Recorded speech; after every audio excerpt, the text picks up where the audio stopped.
Et on va parler du cœur aujourd'hui avec des progrès qui sont de plus en plus spectaculaires, des progrès qui permettent aux patients de mieux vivre, de vivre plus longtemps. On rappelle d'un mot rapide, parce qu'on l'a déjà fait dans cette émission, mais c'est important de resituer d'abord le rôle du cœur. C'est important de resituer parce que c'est toutes les parties du cœur qui vont être malades et potentiellement réparables. Alors le rôle du cœur, c'est une pompe, c'est une pompe qui va battre autour de 80 fois par minute. Le sang rentre peu oxygéné, il passe dans des cavités, l'oreillette, le ventricule, puis va passer dans les poumons, va être oxygéné puisqu'il va être en contact avec l'air qu'on inspire et il va repasser dans l'autre partie du cœur, le cœur gauche, oreillette, ventricule et être éjecté par l'aorte pour aller oxygéner tous les tissus de l'organisme. Et donc cette pompe, elle peut être atteinte à différents niveaux et ces différents niveaux vont pouvoir être réparé de manière, je le disais en introduction, de moins en moins chirurgicale, de plus en plus par les techniques. Vous savez, les chirurgiens cardiaques avant ouvraient le sternum, réparaient le cœur, greffaient parfois. Maintenant, ce sont les cardiologues qui vont avec une toute petite aiguille vous piquer au niveau du poignet de l'artère radiale, rentrer un cathéter, monter au niveau de l'artère coronaire et mettre un stent par exemple pour ouvrir cette artère coronaire. Alors attends, il faut prendre le temps d'expliquer parce que pour vous ça vous paraît évident, mais c'est-à-dire qu'on vous ouvre au poignet et par le poignet on vous insère quelque chose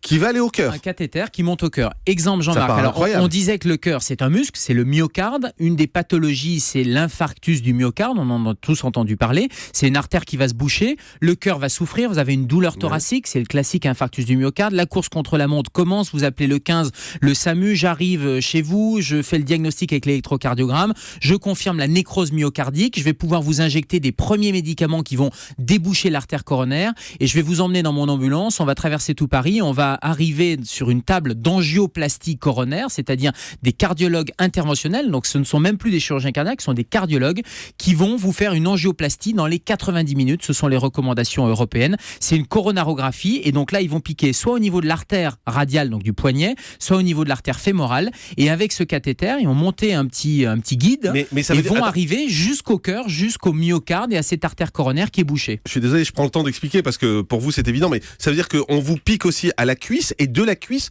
on remonte au cœur. De la cuisse ou du poignet, vous savez que le système veineux et artériel, tout communique et tout arrive au cœur. Et donc ça permet par ces voies périphériques d'arriver jusqu'au cœur. Et donc avant, quand il fallait faire un pontage coronarien, on était obligé d'ouvrir, les chirurgiens cardiaques étaient obligés d'ouvrir le sternum, d'arrêter le cœur par une circulation extracorporelle. Ça se fait encore, mais ça se fait de moins en moins. Et l'essentiel des patients qui font un infarctus du myocarde, maintenant bénéficient d'une angioplastie, c'est-à-dire par cette voie, il n'y a pas d'anesthésie puisque ça te fait pas mal, on vous pique simplement une petite artère. Non, il n'y a pas d'anesthésie parce que ça fait pas mal. C'est comme une prise de sang finalement. On va piquer l'artère radiale et le cathéter va monter. Vous voyez sur un écran de contrôle, vous allez voir la progression de ce cathéter. Vous voyez le cœur qui bat. Vous voyez l'artère qui est bouchée. Alors les cardiologues vont injecter un produit de contraste pour essayer de voir si le cœur est bien irrigué. Et puis à un moment donné, ils vont dire tiens, il y a une lésion de sténose qu'on appelle une sténose, c'est-à-dire un rétrécissement. Et avant ce rétrécissement, il fallait le ponter puisqu'il fallait faire une espèce de pont, ça porte bien son nom, le terme de pontage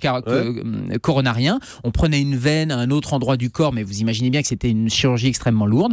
Maintenant, par voie endovasculaire, à l'intérieur des vaisseaux, ils vont pouvoir dilater cette artère qui est fermée, qui est sténosée, éventuellement mettre un petit stent, c'est-à-dire un ressort. Vous avez tous entendu parler du mot stent, c'est un ressort. Ce ressort-là, il est parfois recouvert d'un médicament qui va là aussi éviter que les plaquettes s'agrègent et que ça se rethrombose, que ça se rebouche. Et grâce à ça, ils enlèvent le cathéter, le cœur reprend une fonction de perméabilité, c'est-à-dire que les coronaires sont complètement perméables et le patient sort au bout de 2-3 jours. La mortalité a considérablement chuté. La mortalité de l'infarctus du myocarde, maintenant, c'est devenu extrêmement rare d'avoir des patients qui décèdent d'un infarctus du myocarde à condition que ça soit pris à temps. Et le message, c'est que vraiment, il faut que cette chaîne s'enclenche très très vite et qu'on appelle le 15 dès les premiers symptômes pour arriver jusqu'au cardiologue. Et après, il y a un traitement qui est mis en place de manière chronique. L'enjeu, c'est d'éviter l'insuffisance cardiaque, c'est-à-dire la mort du cœur, la mort d'une partie du myocarde. Mais quand le ressort monte, vous le sentez monter? Non, on sent rien? Non, vous sentez absolument pas, parce que c'est passé par voie vraiment endovasculaire, ça passe dans les vaisseaux, comme vous, dans le sang circule, vous sentez absolument pas votre sang circuler. Julie? Non, c'est pas possible qu'on sente rien. Vous sentez non, mais je vous assure, vous sentez la piqûre au niveau du poignet. Non, la piqûre, c'est pas grave. Alors si vous êtes très anxieux, il peut y avoir une petite sédation, certaines équipes font une petite sédation, un petit produit pour pouvoir vous déconnecter un petit peu, mais l'essentiel maintenant, il n'y a plus de chirurgie des coronaires, le pontage est devenu beaucoup plus rare. rare. Ça existe quand vous avez plusieurs lésions qui ne sont pas accessibles par ces ressorts-là, mais généralement, les coronaires, c'est l'angioplastie. Mais on est sûr que ça remonte au cœur, ça peut pas aller ailleurs, ça peut pas se perdre. Il n'y a pas des carrefours, des trucs c'est ça. Bien sûr qu'il y a des carrefours, mais et ils savent piloter, les cardiologues interventionnels. Et donc, c'est du vrai pilotage. Ils montent et on arrive à voir les images.